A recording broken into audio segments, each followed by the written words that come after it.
We just wrapped up our first official workshop with October Health on emotional resilience, and it was amazing. So I just want to share with you guys some notes of some things that we discussed during the workshop. So during this workshop, we talked about the 4 pillars of emotional resilience, and we talked about the burnout trap, okay, and how we get through that. So pillar 1 is self-awareness. We talked about how we know when we're feeling burnt out, how we know when we're feeling stressed. Are we aware of our patterns and of our thought process during those times? Are we being aware of our patterns and our triggers, and are we being aware of them in a non-judgmental way with curiosity and compassion? Pillar number 2 is self-regulation. We talked about calming our nervous system, ways we can do that. We talked about some grounding techniques, and we talked about ways that we can lean more into balance versus reacting based off of our emotions, okay? If you want to learn some of those techniques, check out our caption section because I'll list them there.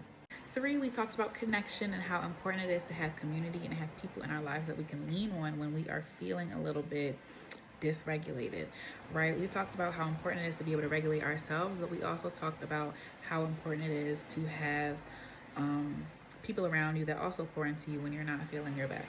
And we did an inventory of the people in our lives, and we assessed whether or not the people that we are pouring into are also pouring into us. And last but not least, and maybe the most important, is we talked about purpose. That's the 4th pillar. We talked about what our why is and how leaning on our why and having our why at the center can help us during those stressful and challenging times. Resilience is not about being unshakable. It's not about never having challenges. And it's not about not having feelings or not feeling our feelings, okay? Resilience is about your ability and your capacity to be able to bounce back from challenges and stressful situations and move through them as they happen and in your own time. So we talked about ways that we all adapt to life's challenges and move forward with purpose, right? With our why in the back of our mind. And of course, in Rouge of Fashion, we ended with 3 affirmations that they could take on into this next week until my next workshop. I invited them to create their own, one that they feel like would help them, but I also provided 3 that would help them if they were not able to find their own, okay?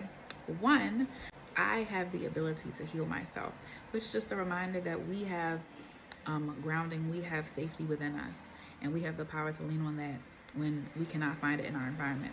Number 2, I am safe.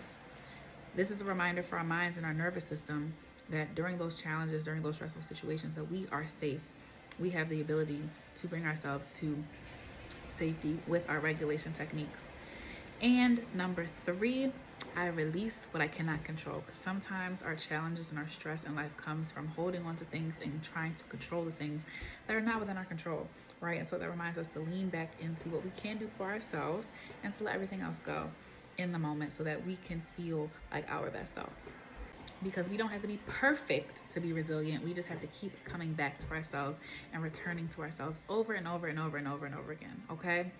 Now, so my next workshop is next week on the 24th, and we'll be talking about intentional living, and we'll also be talking together on the 25th about the importance and the power in community, okay? We're going to be diving a little bit deeper into pillar number 3, that is connection, and we're going to be talking about how and we can lean on our community and why it's so important to lean on community in times of stress or just in general to have that support system.